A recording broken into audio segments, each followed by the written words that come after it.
aleluia. Aplauda ao Senhor. Aleluia. Louvado seja o nome do nosso Deus. Pode se assentar. Glória a Deus, porque nós estamos na presença do Pai. Querido, sábado, dia 13, nós temos ali na igreja em Cotia o congresso de homens. Então, os homens aí estão convocadíssimos. Será um tempo precioso de muita comunhão, de muita presença do Senhor. Amém? Amém? Oh, aleluia! Pensei que tinham sido arrebatados. Queridos, o Senhor trouxe algo no meu coração e vem de encontro àquilo que o Luiz trouxe na abertura desse culto, aquilo que o Senhor vem ministrando às nossas vidas. Nós estamos começando o mês de setembro e esse mês de setembro é um mês profético sobre a obediência. E a obediência, ela gera bênção em nossas vidas. A obediência, ela traz sobre nós frutos, porque isso é o que a palavra do Senhor nos ensina. Lá em Deuteronômio 28, ele fala das bênçãos que nos alcançarão pelo fato de nós obedecermos a palavra.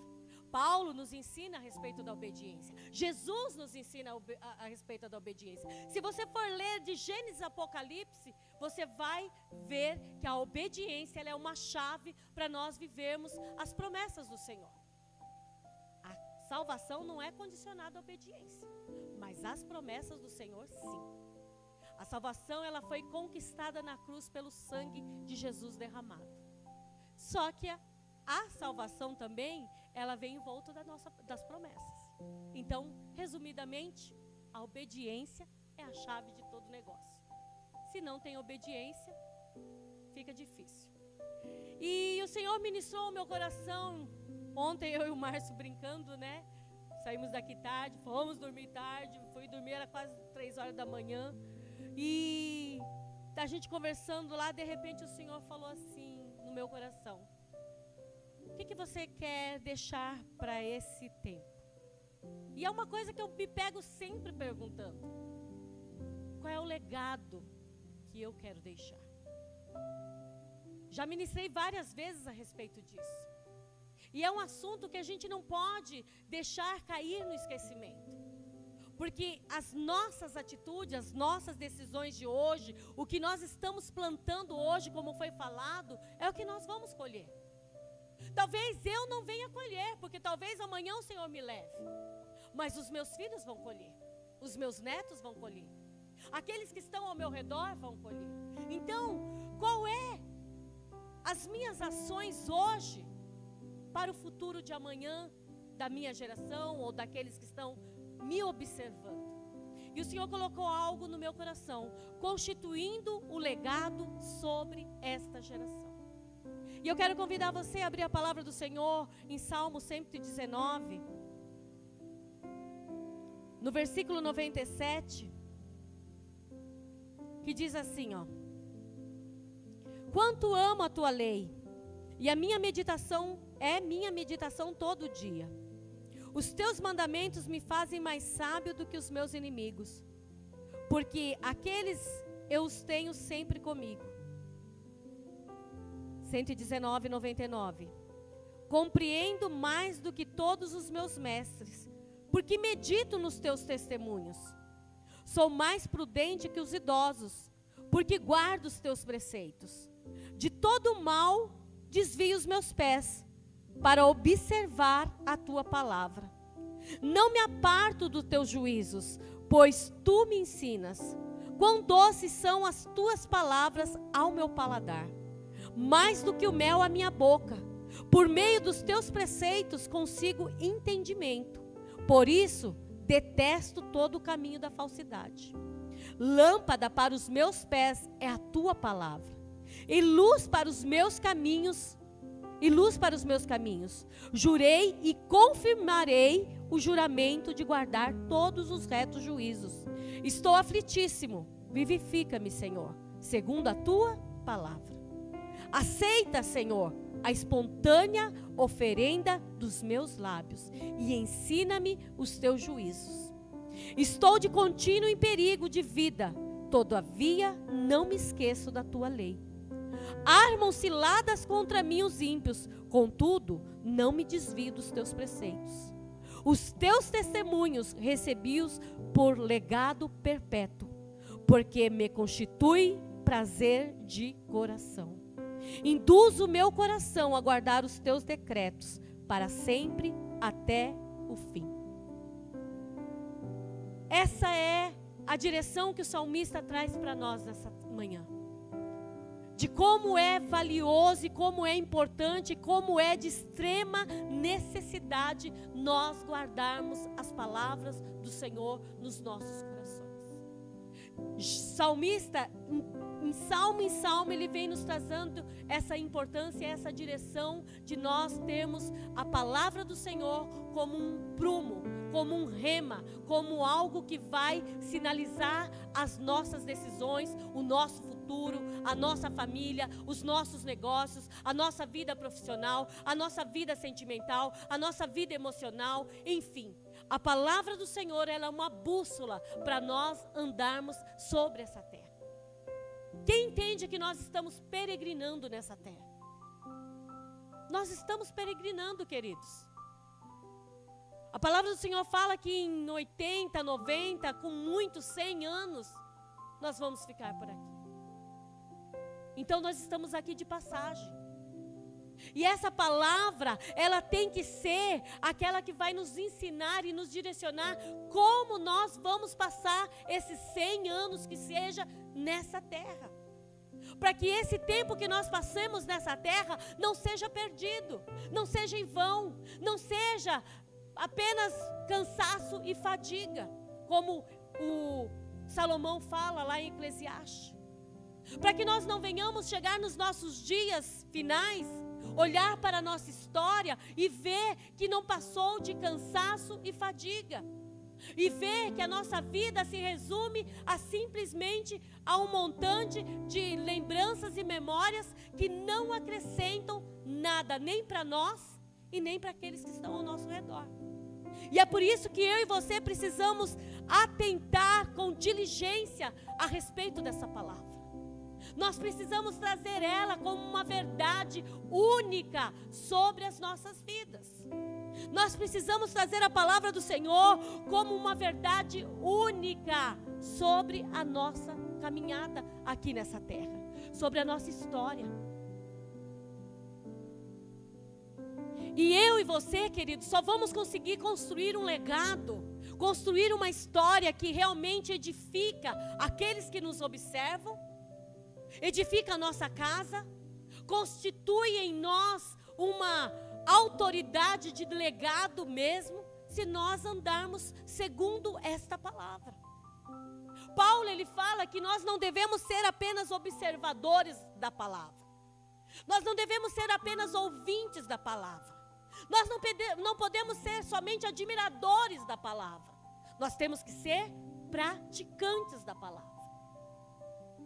Parece ser algo tão simples, parece ser algo tão lógico. Se eu sou crente, eu vivo pela palavra. Se eu conheço a palavra, eu vou ser guiado pela palavra. Mas infelizmente, queridos, isso é um grande desafio para nós. Isso se torna uma grande empreita para eu e você, porque não é tão simples assim. Eu sempre falo que a palavra do Senhor, os salmos, os provérbios, as histórias, as promessas, quando Deus vem trazendo na sua palavra, ela chega aos nossos ouvidos como uma grande poesia. É tão lindo falar: o Senhor é meu pastor e nada me faltará. Ainda que eu ande pelo vale da sombra da morte, eu não temerei, porque o Senhor está comigo. É lindo falar, é romântico. Mas quando isso se torna uma realidade e nós verdadeiramente temos que passar pelo vale da sombra da morte e continuar confiando que o Senhor está no controle e continuar profetizando que nós não vamos temer, aí se torna um desafio. Aí se torna algo, muitas vezes até que meio que impossível, a nossa realidade natural e humana, a nossa condição natural. E é por isso que eu e você, nós precisamos trazer essa palavra para dentro de nós. E como que essa palavra vai entrar dentro de nós, queridos? Quando nós deitarmos e meditarmos nela. Quando nós tirarmos tempo da nossa dia a dia para lermos, aplicarmos o nosso conhecimento, aplicarmos o nosso entendimento, ainda que você não entenda nada, ainda que você não tenha nenhuma teologia, ainda que você não tenha nenhum conhecimento, quantos reis, quanto tempo o rei reinou, que situação era econômica na época, querido, a palavra por si ela é eficaz e ela gera virtude em nós. O que acontece é que muitas das vezes nós procuramos meios naturais para viver e conduzir a nossa vida. Nós procuramos meios naturais para, para explicar o porquê que nossa casa está passando por isso ou por aquilo lá. Ah, porque meu pai era assim, porque minha mãe era assim, porque a sociedade era assim, porque alguém me fez assim, porque alguém não me cuidou, porque alguém não me abraçou, porque isso, porque aquilo. A gente vai procurando meios para justificar aquilo que nós não estamos conseguindo implantar dentro da nossa casa, dentro da nossa vida, dentro da nossa história. Não chegamos nos lugares que nós projetamos, não chegamos nos lugares que nós sonhamos, e daí procuramos justificativas naturais. Porque a economia do país não está boa, porque a sociedade não está boa, porque não tive a oportunidade de estudar isso, aquilo outro. A gente sempre vai procurar meios naturais para justificar aquilo que não estamos conseguindo viver dentro daquilo que é promessa de Deus para nós. Se nós olharmos para a palavra, querido, nós vamos ser instruídos até mesmo no cuidado de estudar. Oséias fala. Nós vamos ter o cuidado com o nosso corpo. Paulo fala. Isso é um templo. Querido, nós vamos ter dentro dessa palavra resposta para todas as áreas das nossas vidas. E é por isso que eu e você precisamos nessa manhã trazer essa verdade para dentro de nós. Passamos por conflitos, passamos por dias maus, passamos por momentos angustiantes. E nós recorremos a todos os meios, menos a palavra. E se nós não voltarmos para a palavra, queridos, nós estamos sujeitos a sucumbir no meio de uma história de derrota, no meio de uma história de falência, no meio de uma história de amargura. Eu quero ativar você nessa manhã a se voltar para dentro da palavra, a se voltar dentro daquilo que o Senhor tem nos instruído. Eu só posso dar aquilo que se eu não tenho, eu não vou dar. Se eu não tenho essa comunhão com a palavra, como que eu vou entregar aos meus filhos, exigir que os meus filhos, ensinar que os meus filhos tenham comunhão com a palavra? Se eu não oro, como que eu vou querer que os meus filhos tenham uma vida de oração? Eu amo quando Provérbios, lá em Provérbios 22, versículo 6, se eu não me engano, fala assim: ensina o menino no caminho que ele deve andar, e ainda quando velho não se desviará. Sabe o que é ensinar no caminho? É andar no caminho dando exemplo. É ensinar no caminho como deve fazer. Uma coisa é eu falar: pastora, faça isso, faça aquilo. Mas o meu exemplo é totalmente adverso àquilo que eu estou ensinando. Ela vai ouvir o que eu estou falando? Ela vai querer viver o que eu estou falando? Muito mais do que as nossas palavras, queridos, é as nossas atitudes, as nossas ações. Eu sempre falo algo: as minhas atitudes, elas falam muito mais alto do que as minhas palavras. E é por isso que eu preciso estar mergulhado nessa palavra. Essa palavra, ela tem que ser o prumo do meu coração. Eu tenho que buscar dentro dessa palavra ser conduzido para viver aquilo que é o propósito de Deus sobre esses 100 ou 120 ou 80 ou 40 ou 30 ou 50, não importa quanto tempo eu vou estar dentro dessa peregrinação aqui na terra. Eu preciso estar alicerçado e alinhado nessa palavra. Nós estamos num culto de família, amém? E a família é o bem mais precioso que nós temos. A família é a coisa mais preciosa que nós temos. E às vezes, por causa da correria, por causa da loucura, por causa dos afazeres, por causa das conquistas, por causa dos desafios do trabalho, desafio profissional, econômico, são tantos os desafios que a gente tem enfrentado nesses últimos tempos. Talvez nem seja só nesses últimos tempos. Porque se a gente for ver lá desde o começo da história, nós vemos o homem sempre correndo, querendo, conquistando, avançando, tendo que resolver problema, tendo que resolver situações. E às vezes nessa loucura que nós passamos de ter que fazer coisas, resolver coisas, conquistar coisas, nós esquecemos daquilo que é o bem precioso que nós temos. Essa semana eu levei um tapa na cara. Eu recebi uma mensagem de uma tia minha, que mora aqui perto. E ela chorava no telefone desesperada. E ela falava assim, a gente mora tão perto e a gente está tão longe. A gente está tão próximo, estamos tão longe. E eu estou sentindo a tua falta. E daí ela me contou algumas histórias e ela chorava e ela chorava. E eu falei assim, meu Deus, como a gente passa despercebido. Nós cuidamos do mundo e não cuidamos daqueles que estão ao nosso redor. Pedi perdão a ela, marquei, vou lá, vou começar a tomar café com ela. Mas isso serviu de um alerta para mim, queridos. O que nós estamos fazendo com aquele bem precioso que o Senhor nos deu. Porque não somos nós que escolhemos a nossa família, é o Senhor que nos deu. Você não vai no mercado e fala assim, ó, eu quero um tio assim, uma mãe assim, um pai assim, um filho assim. O único que você tem direito de escolher é o teu marido e tua esposa. Esse ainda está nas tuas mãos, decidir quem você quer morar e viver o resto da tua vida. Mas os demais, foi Deus que te deu. E o que nós estamos fazendo com isso?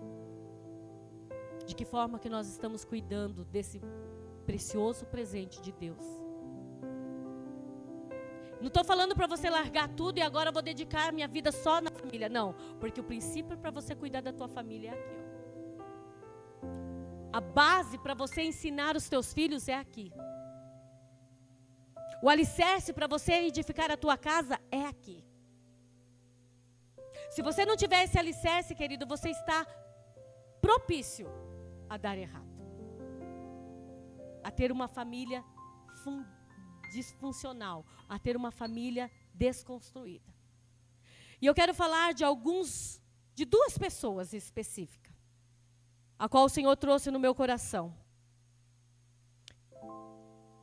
Quero que você abra a palavra do Senhor, eu vou tentar ser o mais breve possível, porque a hora, como o pastor falou, já foi.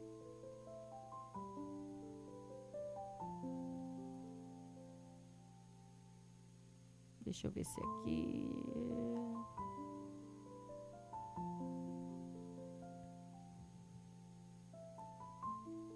Segunda Reis 20. Eu não vou ler para a gente não tomar tempo, porque a gente já conhece essa história. Mas eu quero ler apenas o versículo... Do versículo 16, 20 e 16. Diz assim, ó. Então disse Isaías a Ezequias, ouve a palavra do Senhor. Eis que virão dias em que tudo quanto houver em tua casa, com o que entesourar os teus pais, até o dia de hoje, será levado para a Babilônia. Não ficará coisa alguma, disse o Senhor. Dos teus próprios filhos, que tu gerares, tomarão para que sejam eunucos no palácio da Babilônia. Então disse Ezequias a Isaías, boa é a palavra do Senhor que disseste, pois ele pensava, haverá paz e segurança nos meus dias. Queridos, olha só a mente desse rei. E para quem conhece a história do rei Ezequias, ele foi um rei bom. Um rei que trouxe o avivamento para o meio do povo de Deus novamente. porque o seu pai, lá no passado, havia feito deuses pagãos, implantou cultos idólatras no meio do povo de Israel, trouxe toda uma contaminação no meio do povo. E esse rei, contrário ao pai, ele trouxe novamente ali o prumo, ele trouxe novamente ali a direção de como o povo deveria andar na presença do Senhor. Esse rei, ele fez o que era reto diante dos olhos de Deus. Esse rei, ele trouxe segurança para o povo de Israel. Esse rei, ele fortaleceu os muros da cidade. Esse rei, ele venceu guerras. Esse rei, ele instituiu a presença, o templo do Senhor novamente no meio do povo. Ele fez uma grande obra no meio do povo de Israel, ao ponto de todos que estavam ao seu redor, aos seus vizinhos, reconhecer aquilo que estava sobre ele. Os homens ao seu redor, as cidades ao seu redor, os reis ao seu redor, honravam o rei Ezequias pelas obras que ele estava fazendo, pelaquilo que era o livramento que ele trazia no meio do povo, pelaquilo que era a instituição, a constituição que ele trazia no meio do povo. Ou seja, era um homem bem-sucedido. Era um homem que qualquer um olhava e falava assim: nossa, eu quero ser como o rei Ezequias. Eu quero ter essa autoridade, eu quero ter esse conhecimento, eu quero ter essa intimidade com Deus como o rei Ezequias tinha. Porque aos olhos de quem enxergava, ele estava fazendo um excelente papel. Ele estava dando ali o maior exemplo de um homem de negócios, um homem de guerra, um sacerdote. Ele estava funcionando perfeitamente. Ele estava funcionando perfeitamente como rei. Só que nós vemos aqui algo que nos entristece muito grandemente e que nós, muitas vezes, queridos, caímos nisso daqui. Nós, muitas vezes, estamos sendo enganados e seduzidos e caindo nessa mentira. Olha o que o profeta fala para ele: o rei da Babilônia, a qual você abriu a tua casa, você mostrou o teu secreto, você mostrou o teu segredo, você mostrou tudo o que você tinha, vai vir e vai levar tudo que teus pais conquistaram. Ele vai levar todos os teus tesouros que você adquiriu. E mais, ele vai levar os teus filhos para servir lá na Babilônia. Ou seja, ele deu uma abertura para o inimigo entrar na casa dele. Eu quero que você estude a palavra, porque você estudando a palavra, você vai entender o que eu estou falando. Ele abriu a casa para o inimigo entrar. Ele mostrou tudo que era dele, tudo que pertencia a ele, tudo que pertencia aos seus pais, a sua família. Ele entregou diante do inimigo. E quando o profeta traz esse alerta, você não deveria ter feito isso. Você não deveria ter permitido o inimigo entrar na tua casa. Você não deveria ter aberto essa brechinha para o inimigo conhecer aquilo que é teu. Querido, deixa eu falar algo para você nessa manhã. Cuidado. Cuidado com as portinhas que você tem aberto para o inimigo entrar na tua casa. Ah, mas é uma coisa tão normal. Não, cuidado. Ah, mas é tão comum. Hoje em dia não tem mais isso. Cuidado. Ah, mas é só uma bebidinha, é só um cigarrinho, é só uma pornografazinha, é só um filminho. Ah, não tem nada a ver o namorado dormir com a namorada dentro de casa. Ah, não tem nada a ver, hoje em dia não tem mais isso. Está tão modernizado, afinal eles já vão casar mesmo. Ah, não tem nada a ver. Fazer uma baladinha dentro de casa, usar um beckzinho dentro de casa. Afinal, é melhor ficar dentro de casa do que ir para o mundo. Em casa eles estão seguros. Ah, não tem nada a ver. Cuidado com a porta que você está abrindo para o inimigo entrar dentro da tua casa. Porque o mesmo inimigo que está entrando sutilmente, só disfarçando, só fazendo de conta que está tudo bem, é o mesmo inimigo que vai gerar destruição. É o mesmo inimigo que vai levar cativo a tua geração. É o mesmo inimigo que vai sucumbir aquilo que é o legado de Deus sobre a tua família. Cuidado. Ah, mas hoje em dia não tem nada a ver, casa depois a gente vê. Não.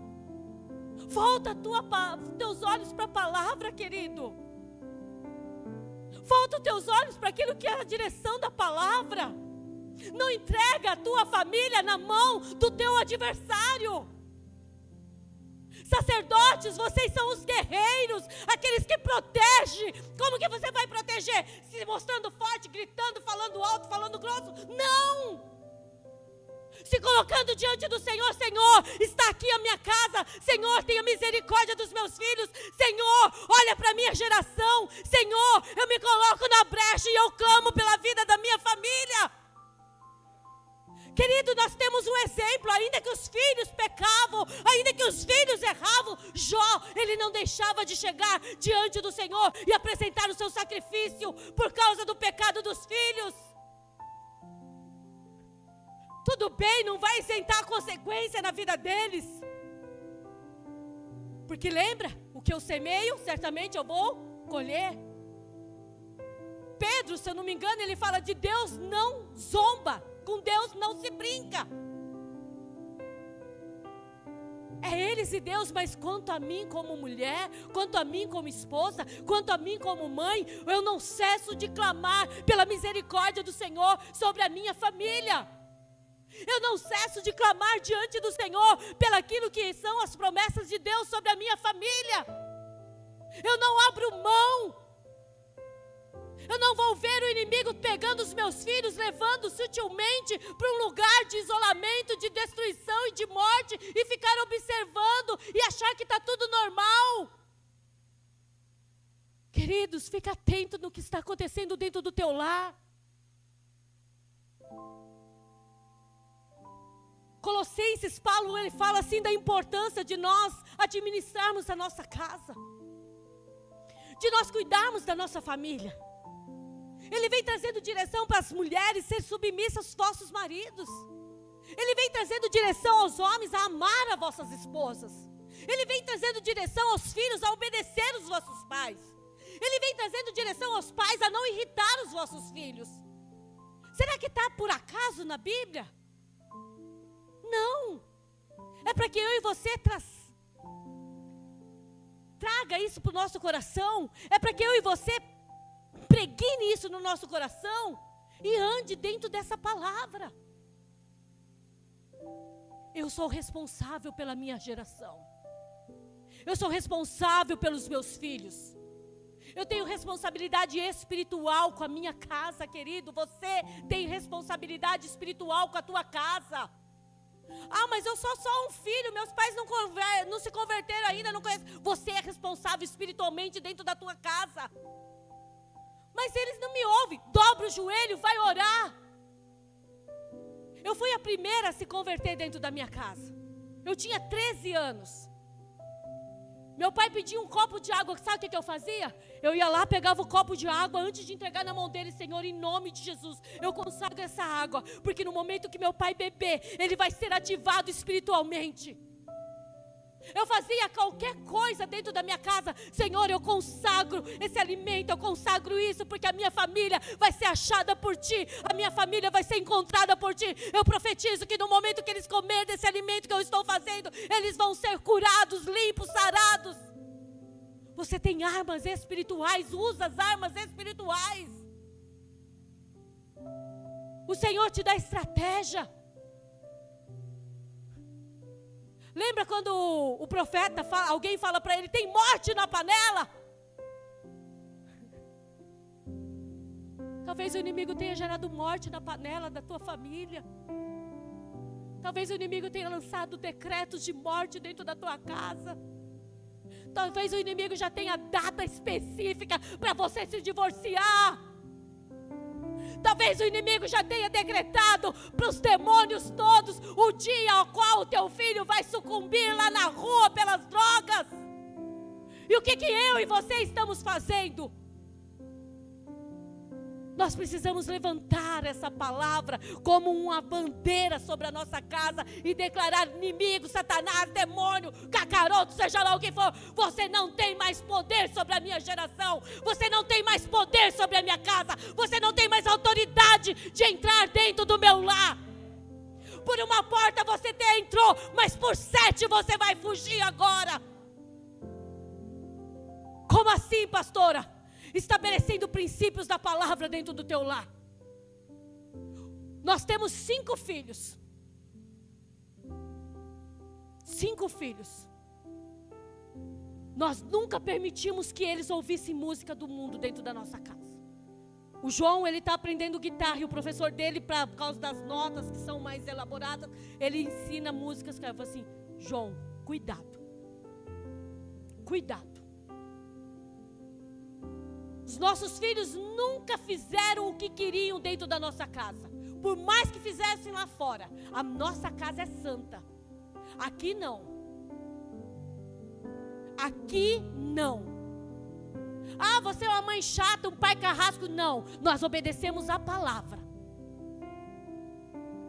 Querido, sabe por que eu estou trazendo uma palavra dessa para a tua vida nessa manhã? Porque o Senhor tem queimado no meu coração como eu estou cuidando daquilo que é precioso para mim. Como que eu estou cuidando? Ezequias, ele viveu algo sobrenatural da parte do Senhor. Se for ler um pouquinho antes, você vai ver que ele passou por uma doença e ele estava para morrer. O profeta já tinha falado: você vai morrer. E daí ele vai lá e fala assim: põe em ordem a tua casa, porque você vai morrer. Mas como pôr em ordem a minha casa se ele era um homem bem sucedido? Ele estava cuidando bem do povo de Israel, ele havia constituído a adoração ao Senhor novamente, ele estava funcionando perfeitamente como um homem da sociedade, como rei.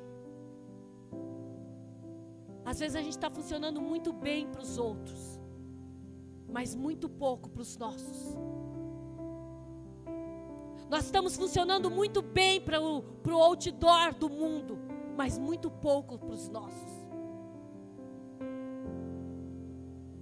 Vocês lembram daquela mulher, a namorada, a esposa daquele levita? Agora quem não lê a Bíblia vai ficar curioso e vai ler, em nome de Jesus.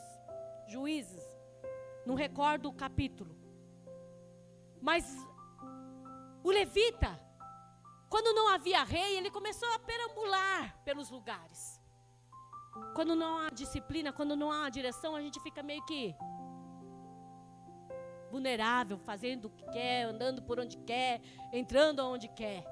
E o levita entrou e foi numa cidade, chegou lá. Um profeta acolheu ele dentro de casa. E durante a noite, os homens daquela cidade bateram na porta querendo ter relações com eles. E eles pegaram e lançaram as filhas e jogou a concubina, essa namorada dele, essa mulher dele, para os homens. E a palavra do Senhor fala que aqueles homens maus daquela cidade abusaram daquela mulher a noite inteira. E lançaram ela de manhã na entrada da casa onde o levita estava, aonde o marido estava, aonde aquele que era para proteger estava, aonde aquele que era para amar estava, aquele que era para guardar estava. E a mulher caiu morta no limiar da porta. E ele, olhando para a mulher morta, ele fala: levanta, vamos embora. Levanta, vamos embora. É uma história muito triste, muito horrível. Mas quantas mulheres estão mortas dentro de casa e o marido levanta, insensíveis à dor que ela está passando, insensíveis à necessidade que ela está passando. Homens que não têm ouvido para ouvir a mulher, homens que não estão preocupados com o que a mulher está vivendo, estão fluindo, estão funcionando. Todos estão vendo que ele é um bom homem, um bom pai de família. Trabalha, acorda cedo, vai para o trabalho, chega tarde, não falta nada em casa. Supre todas as necessidades. Mas a mulher está morta no limiar e ele mandando ela levantar. Sabe o que isso me traz nessa manhã, queridos? nós precisamos buscar em Deus essa sensibilidade. Como que a minha mulher está? Será que ela teve um bom dia? Será que o inimigo não fez como fez com Eva, tentando tirar ela do propósito? Porque o fato de você lavar uma louça, você passar um pano, você varrer uma casa, você manter a casa em ordem, impecável, para quando você chegar, está tudo perfeito, não significa que ela está bem. Não significa que ela está fluindo. Talvez ela está apenas vegetando em um corpo. Será que eu não estou como levita, olhando a minha mulher morta no limiar e mandando ela levantar? O que eu tenho feito com a minha família? Da mesma forma as mulheres. Os guerreiros vão para a luta, os guerreiros vão para a batalha, os guerreiros chegam cansados e a gente despeja também uma multidão de preocupações, cobrando, e o homem sucumbindo e a gente querendo como muitas, só vem a nós. Essa é uma manhã de nós olharmos para a nossa casa, queridos. Olharmos como que nós estamos cuidando da nossa família. Talvez hoje seja um start para um novo tempo dentro da nossa família, onde nós vamos sim ver os nossos filhos pequenos sendo tomados da unção do Espírito Santo, falando, profetizando, anunciando o reino. Mas como que eles vão fazer isso se não tem um exemplo? Se não tem uma vivência disso dentro do dia a dia? A vivência deles é escola, videogame, computador, celular. Eu me policio, eu cheguei diante do Senhor, Senhor, me perdoa. Os meus filhos mais velhos, João, quando pequeno, ele sabia que a tal horário, ele não podia entrar no quarto. Que aquele horário era o horário da gente orar. Só que hoje as correrias nos tiram daquilo que é necessário. Quando tiver um tempinho eu oro. Quando sobrar um tempinho eu oro. Quando os filhos estiverem dormindo eu oro. Tudo bem, você pode fazer o teu horário, mas seja exemplo para eles. Que eles vejam você verdadeiramente clamando, orando, buscando ao Senhor. Ezequias, ele viveu algo sobrenatural da parte do Senhor. Porque no momento que ele recebeu a profecia que ele iria morrer, põe em ordem a tua casa, ele clamou a Deus e Deus deu oportunidade para ele. Assim como Deus está dando oportunidade para eu e você nessa manhã de colocar a nossa casa em ordem. Deus está nos chamando nessa manhã para colocar o nosso casamento em ordem. Deus está nos chamando nessa manhã para colocar o nosso relacionamento com os nossos filhos em ordem. Chega de viver uma família disfuncional, onde cada um carrega a sua bandeira para um lado, onde cada um faz o que quer, pensa o que quer, age como quer e não há respeito, não há diálogo, não há comunhão, não há conversa. Está na hora de eu olhar para os meus pais e ver para eles, olhar para eles e falar assim: o que eu posso fazer para ajudar meu pai hoje? O que eu posso fazer para ajudar a minha mãe hoje? Eu quero fazer uma pergunta para os filhos aqui nessa noite, nessa manhã. Quantas vezes você para pensar no peso que teus pais estão carregando para cuidar de você? Nossa, pastora, hoje você está pegando pesado. Não, eu apanhei. Eu apanhei. Quantas vezes você parou para pensar o sofrimento que teu pai passou para chegar aonde você está, a faculdade que você está fazendo, a comida que você está comendo, ou a casa que você está morando? Porque nós somos um povo ingrato. Nós somos ingratos. Eu sou a mulher que eu sou porque minha mãe me forjou, porque meu pai me cuidou.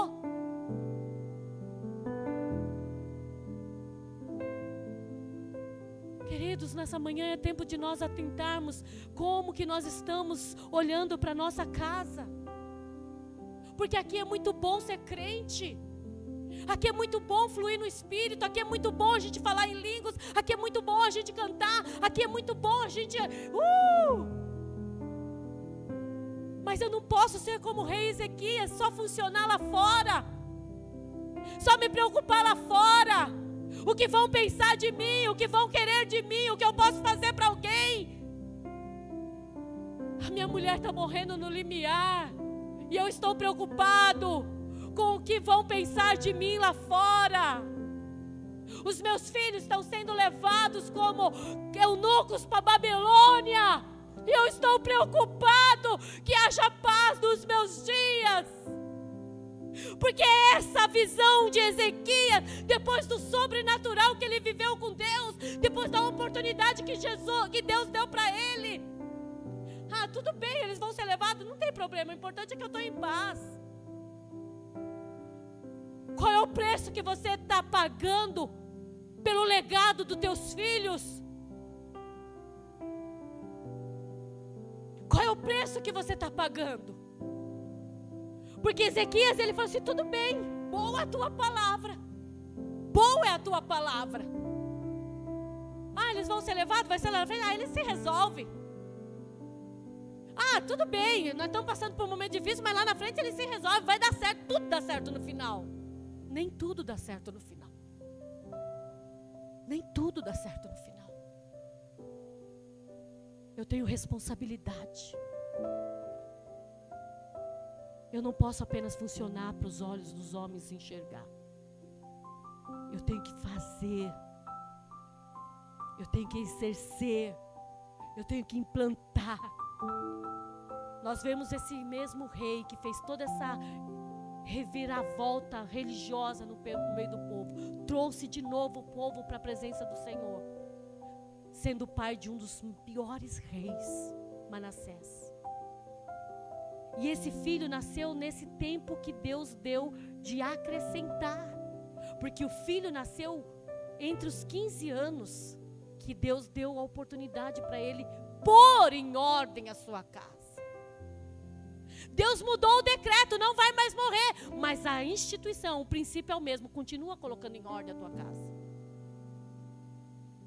Nós vemos Manassés se tornando um rei terrível, abominando.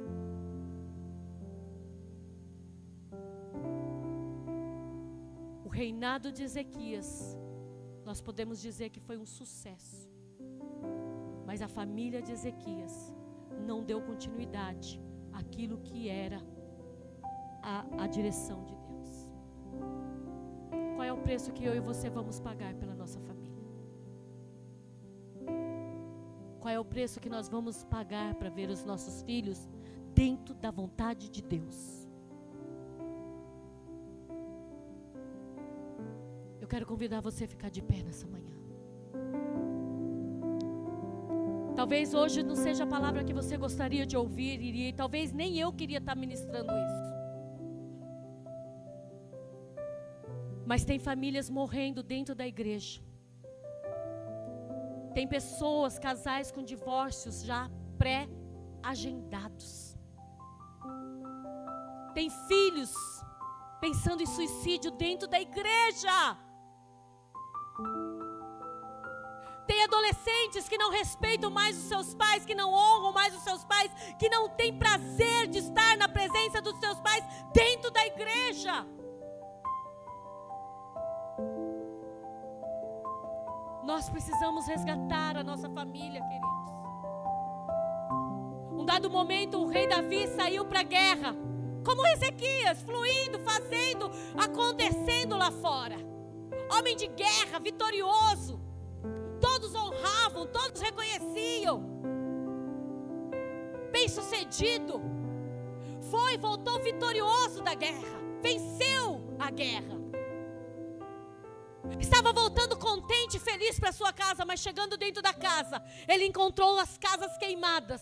Os filhos haviam sido levados, as mulheres haviam sido levadas, toda a família do povo de Davi e dos seus homens haviam sido levada.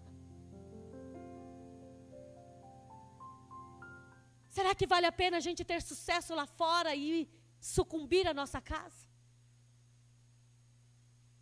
Será que vale a pena eu ser reconhecido como um grande homem de Deus, uma grande mulher de Deus, um bom homem de negócios, um bom empresário, um bom profissional, um bom estudante, um bom amigo, um bom conselheiro, um bom, e ser um derrotado como pai, como mãe, como filho, como esposa, como esposo? Nada justifica a derrota da nossa família. Davi chegou, a casa dele estava destruída. Davi chegou vitorioso. Davi chegou com despojos. Davi chegou todo imponente, cantando a vitória. Mas ele chegou lá, a família estava destruída. Sabe o que Davi fez? Ele chorou. E a palavra do Senhor fala que ele chorou amargamente. Só que diferente do choro de Esaú, quando ele trocou a primogenitura, o Senhor falou assim: vai, porque eu vou trazer de volta o que é seu. Talvez nessa manhã eu e você tenhamos que chegar diante do Senhor e chorar amargamente pela nossa família. O Senhor está nos dando uma oportunidade de restaurar a nossa casa dentro do princípio da palavra. Recebe isso no teu coração. Guarda isso no teu espírito. Levanta a tua mulher do limiar. Cuida do teu guerreiro que está cansado. Cuida dos teus filhos. Cuida dos teus pais. Cuida dos teus irmãos. De vez em quando, tira um dia, vai tomar um café com um tio, com um primo, com uma prima. Faça a diferença. Amém, querido? Aplauda ao Senhor. Que Deus abençoe.